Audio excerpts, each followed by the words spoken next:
shout out to my boy Coat 1X in the building. You saved me, bro. This would have been a horrible stream, bro. You really are the superhero. And that's funny because we are talking about superheroes. We're talking about comic books, my guy. And it's Wednesday. So for all my people who do collect comic books, you know what Wednesday is. It is the new releases. And we got a gang of new releases coming out today. Am I still muted? Can you hear me now, bro? We good now? All right, that's what's up. I feel you, bro, man. Thank you for fixing that audio issue for me, bro. Hey, what's funny is I co-host on my boy Fresh and Frost TV's gaming channel, and we do a wrestling podcast. And every time when we start the podcast, I always accidentally have my mic on mute, and I always forget to unmute it. And he's like, bro, are you doing that on purpose? And I don't do it on purpose. I just constantly forget, man. But yeah, a little bit about myself, because I know a lot of people don't know who I am, man. My name is Andre Harris, man. Longtime comic book fan, gamer, wrestling fan, and whatnot. I'm actually an artist. Went to school, got my degree in animation, but I actually don't work in animation. But since I do owe a lot of money for that degree, I figured I got a project I'm working on. I'm working on a comic book, which is why I figured on my podcast, might as well cover comic books and what's going on in comic books, since I'm working on a comic book right now. I'm doing a lot of writing, character design right now. So I figured get back into, the culture. I was out for a little bit myself, I grew up in it very deep since like the third grade. I'm going to age myself here. I was 7 years old, about 6, 7 years old when I first started. Very first Jim Lee X-Men issue. I think I actually got it. I didn't mean to have this right here. I was pinning this up here because I was going through my comic books. So I want to get a little... But yeah, this was the very first comic book, man. Shout out to my mom.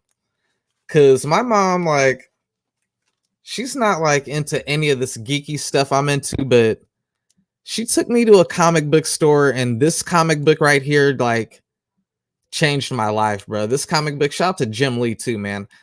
Funny story before we get into the comic books. So yeah, that book right there, not only did it make me a lifelong comic book fan, but it made me a lifelong artist. So since third grade, I've been drawing. I first started learning how to draw from off Jim Lee, and I might as well show you the collection real quick, bro. I got a lot more comic books underneath me. I got a bunch more in storage and everything, but this was my favorite. X-Men growing up was my favorite shit, so Wolverine, Gambit were my favorite, especially, Bishop, Cable right behind them, and, Spider-Man, Thor, a bunch of people, pretty much the whole little Jim Lee run once he got his own little thing. And so, as you can see, this entire Jim Lee collection is actually autographed by Jim Lee. And a few of them actually got signed by, I can't recall if it was, I don't want to say it was the writer who took over after Chris Claremont got off of it.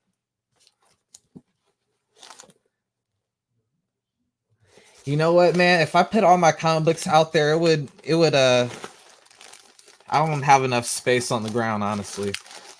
Gambit's first appearance right there. There's actually another issue, an annual issue that he was in. I got that too, by the way. I didn't get that one autographed because Jim Lee didn't do it, but it's the first time Jim Lee did Gambit was on that issue right there. The Captain America, Lady Deathstrike. Yo, when I was watching X-Men 97 today, and luckily I work from home, so while I'm working, I don't have to work on the phone. So I was playing it in the background, and I saw the Shi'ar Empire and Lady Deathstrike and Gladiator and Titan and all of them, you know what I'm saying? Starfire, and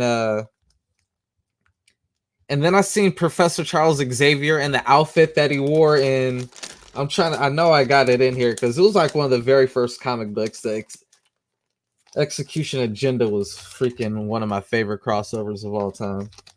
But they did this too on the episode when they played my boy Gambit, man. RIP to my boy Gambit, bruh. Like I just said earlier, Gambit and Wolverine were always my two favorite characters of all time. So like, for me to see Gambit die on that last episode, bro, yo, I was. And how they played him with Magneto, man, like Magneto twice Rogue's age. Like, don't make me get into it. I'm supposed to be showing y'all the new comic books coming out this year. But yo, right here, when I seen this right here, I thought this is where we were going in X-Men 97, and I got so hyped because these issues right here are some of my favorite issues of all time, bruh. Leading to the Wolverine and Gambit throwdown, bro. Like, oh man. Bishop's first appearance as well. Rogue first joining the team. Cyclops getting married. Wolverine and Sabretooth first two times getting into a scrap. The adamantium getting pulled out. The third claw being popped, bro. Like, yeah, like, as you can see, and that ain't even like all my X-Men collection, bro. But what I want to show y'all is on this channel, like, as I mentioned, being a longtime comic book fan, artist, working on an independent comic book, because at first I want to, like, obviously anyone who's a fan would like love to work for Marvel or DC, but as you start to learn about how, you know, you don't own the rights to the characters you make, or man, my neck a little stiff right here. Oh, have you played Marvel? Yeah, I have. The one on the Nintendo Switch, I'm assuming you're talking about, right? The one on the Nintendo Switch, I think no. Oh, the one on the PlayStations back in the day, like, hell yeah, those ones are like old school. I played damn near any Marvel game I could get my hands on. I'm playing, bro. And I've had like almost every game system. Like, only game system I probably haven't had was like a Neo Geo and a Sega Saturn. And I probably didn't have like one or two of the Nintendos because they switch those things out so frequently. Like, I've only had like probably one Wii Switch and a Wii U or something like that, like a GameCube. But I know I missed like one or two Nintendo variations. So, but yeah, big Marvel. Who are your favorite Marvel, or not even Marvel? I don't want to limit you like that. I just ordered some Spawn comic books.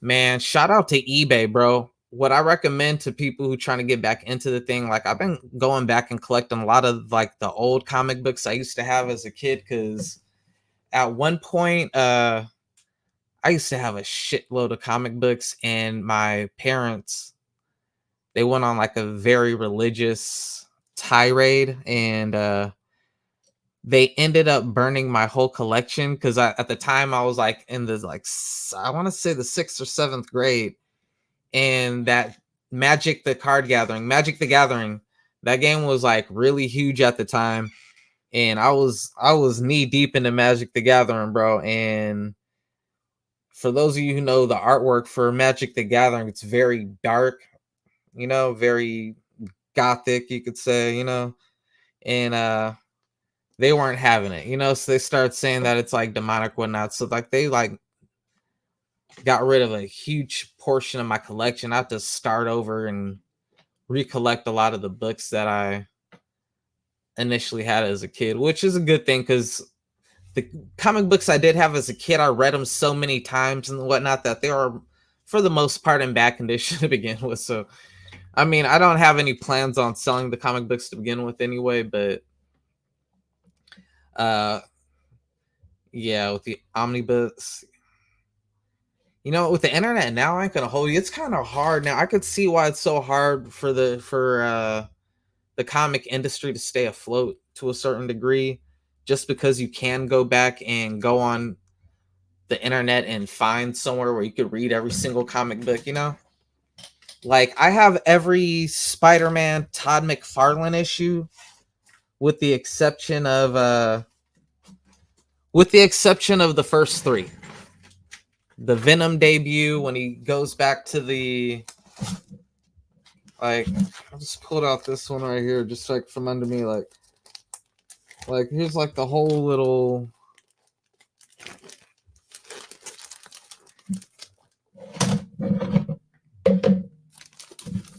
Like,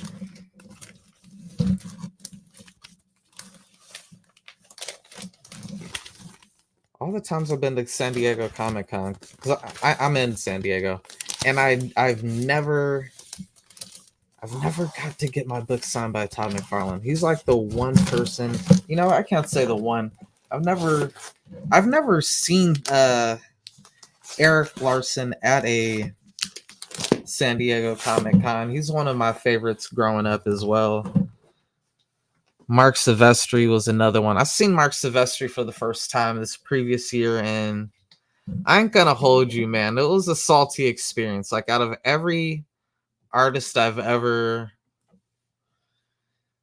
ran into at a Comic Con, I think that was probably like the one that probably like brushed me like the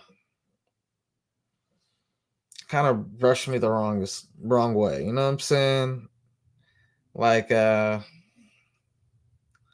don't care who you are. You know what I'm saying? Like, we all human beings, bro. Like, have some common courtesy. I ain't gotta say respect. You ain't gotta respect me. I'm a fan of you. Shit, you're like way older than me. You're my elder, but like, damn, just like treat people like freaking human beings, my dude. Like, you know what I'm saying? Like, I remember I was like literally like I could have slapped the dude, but like I'm like literally like in reach of smacking distance, and I'm just like, hey, Mark, what's up? Like, when are you gonna be doing signings? Because like I got my Wolverine issue 1. I just bought it like a couple weeks ago, and I like brought it here with me just in hopes that I run into one of my heroes and get it signed, and like the motherfucker just kept his head down, just kept drawing, and like I'm like, bro, I know you hear me talking to you right now. Like I'm literally like could just push you right now.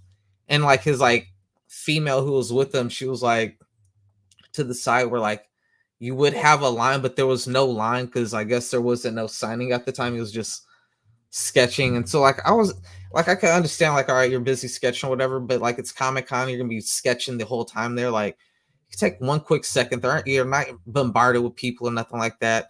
You ain't got security or no barricade or nothing indicating don't talk to this person, nothing. Only thing is just you're at your booth and you're sitting there drawing, no one else is acknowledging you. I want to say like, yo, when can I get my book signed? And you just like completely fucking ignored me. So it's just like, man, this dude's like kind of an asshole, you know what I'm saying? Sad to say, you know what I'm saying? And I'm trying to show like some type of I want to show some type of benefit of the doubt because I do have a loud voice. I do know that. So maybe he just didn't hear me in that loud ass, big ass convention, but we were like literally like there was no one in that space. Like if we did Jujutsu Kaisen and we did a domain expansion, like there was literally like a domain expansion around us. It was like just me, him, and this one woman who's his assistant. And like he just completely like ignored me the whole time. It was just like hella rude. You know what I'm saying? And I didn't overstay or, you know what I'm saying, make a big deal, but I was just like, oh, you being a, you know, you acting like that, whatever, you know, keep it moving. But it would have been cool to get that sign from him, you know what I'm saying? Being able to converse a little bit, you know, he was one of my very favorites. I'd say probably Jim Lee 1, Fred Perry 2, Joe Maradia 3, Todd McFarlane 4, Sam Keith 5, and then you could go with either Mark or Eric or Greg Capullo. You know, I have to pick Greg Capullo before them too. All right, so like Greg Capullo.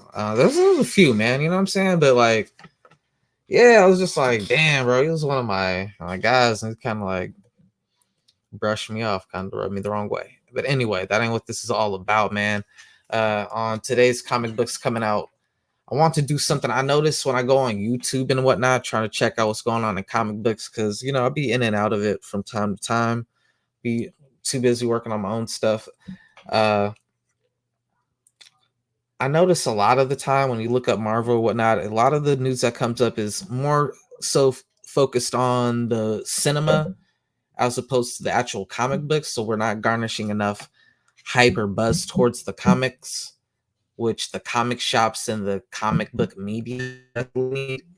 And then I also realized that a lot of the coverage that is being shown for these things is in a negative light. So it's not really helping, keep the culture alive. If anything, it's more destructive to the culture than anything. Like, it's turning more eyes away from it than getting people more anticipated to want to go to the comic book store, check it out or whatnot. So instead of complain about, oh, and that's not to say like it's not valid criticism, but when it's the majority, the high percentage of what your coverage is, at some point, you know, I don't want to say like you're not allowed to have that point of view, but it's like, damn, bro, like you're really not helping. You're really not helping. Like, you're kind of like dunking on this culture that we all should be wanting to see everybody win. And then at the same time, then when I see it happening to other people, then they, it's contradicting. So in order to not be contradicting about it, just don't do it to begin with, and let's go ahead and try to be as positive so we can. If there's something that I don't like or whatnot, I won't. I'll say it, but for the most part, I'll try to be positive. With that being said, let's get into the comic books that just came out today. I've been working so much as of late that I freaking got my days mixed up. I ain't gonna hold you. Let's see here, man. April 17th, Nightwing 113. This cover, okay.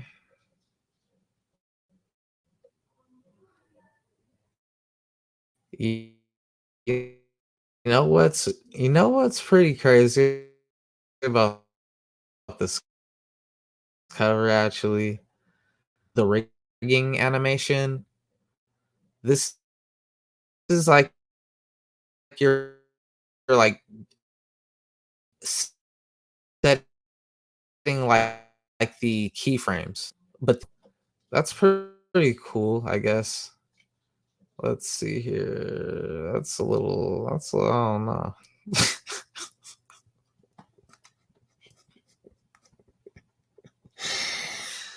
Ay, ay, ay. Let's see here. Wildin'.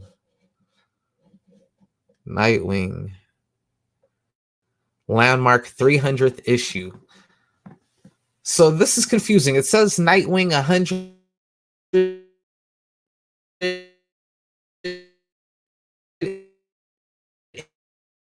in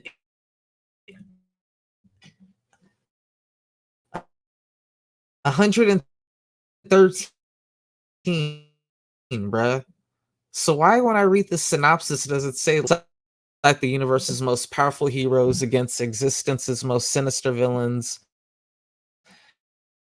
You've seen Dick Grayson do so many things, but now it's his 300th issue. Well, you just got to pick this issue and find out just for his legacy 300th milestone. Issue 300. So why do they got it as issue 112? That's confusing. I mean, I kind of see Fred Perry did something a little bit similar with the gold and the first. Oh no, man. Is this really 300th issue, man? Uh, this cover's all right.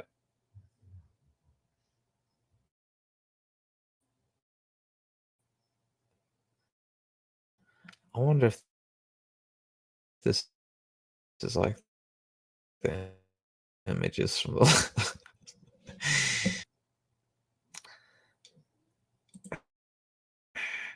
The thing with DC and Marvel is like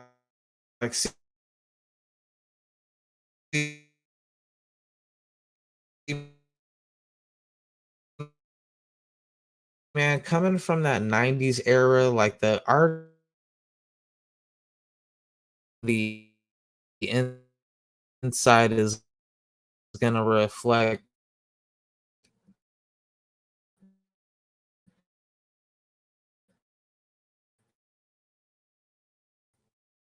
the same artwork inside bookstore, honestly, because me, I'm while I do enjoy a good story, don't get me wrong, as an artist, like I'm more inclined to pick up a book with amazing art than I am to pick up a book with a good story with terrible art or art that I just don't prefer. I don't want to say terrible just because that's all preference, but not to my preference. I like this style of art right here.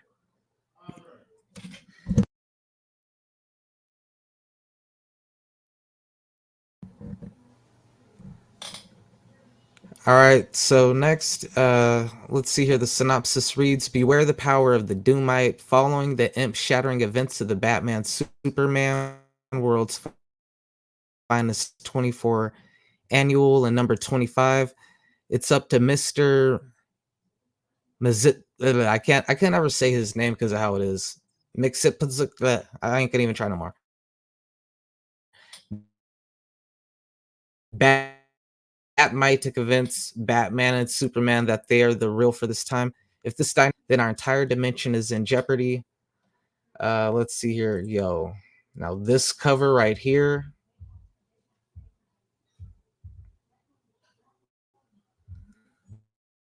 This is a hard ass cover, bro.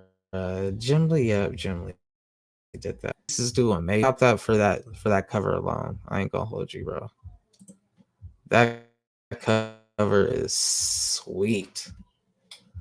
Let's see here. Next up, we got Superman number 13. Superman and Lobo team up. Together, the Man of Steel and the Main Man race across the universe on a hunt for the Lobo army and Brainiac. Can they get along enough to get to them before Brainiac enacts the next stage of his dangerous plan to create a new house of Brainiacs? I need some water. I'm getting cotton mouth over here. Let's see here. I could have sworn on the last episode this was supposed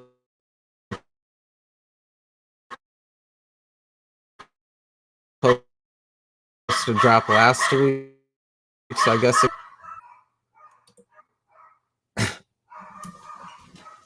let's see if I got my water here. Thank Lord.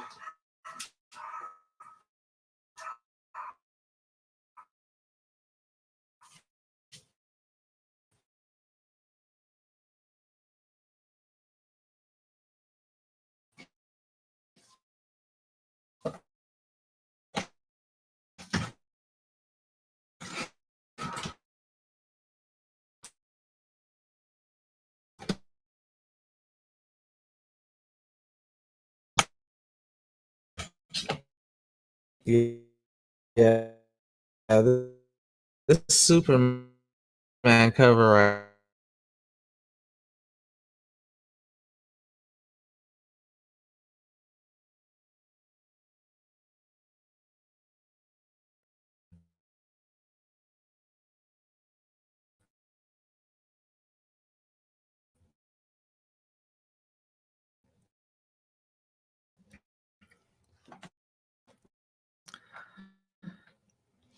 Superman and Lois.